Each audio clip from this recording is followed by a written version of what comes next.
I'm a lesbian activist from Uganda. I work as a co-coordinator of the Civil Society Coalition on Human Rights and Constitutional Law.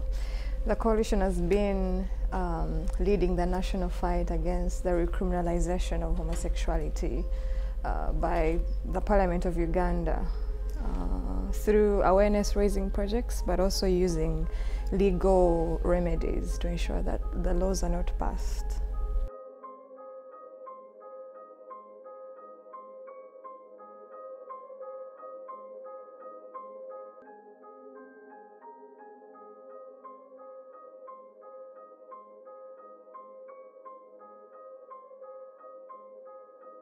I think as activists, we're not really expecting it so soon. The fact that it happened when it happened was a bit of a surprise for us, but it was a very, very welcome decision from the Constitutional Court. But in terms of what the public felt, there was so much anger from religious leaders and the parliamentarians. They couldn't believe that we had actually won the court case. Although we knew as activists that the petition that we had submitted to the Constitutional Court was very strong.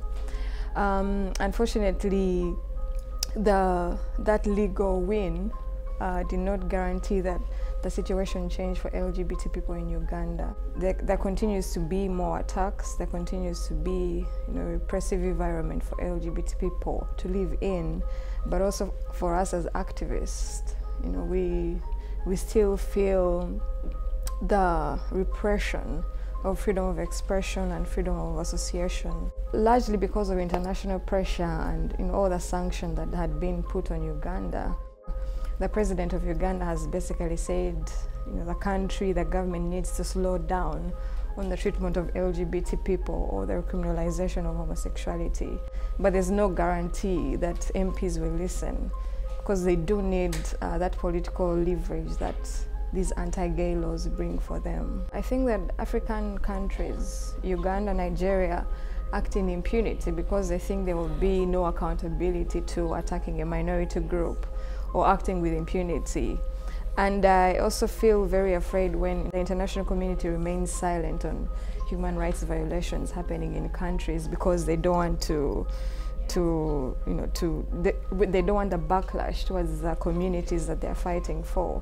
But I absolutely think that it is necessary that the international community, with guidance from local activists, continue to make our governments accountable for human rights violations, because they do listen. I feel like African governments, however proud they seem to be, I believe that they listen to international pressure. There's still a lot of dependency on international aid. So I do believe that our partners should use the leverage they have to protect minorities.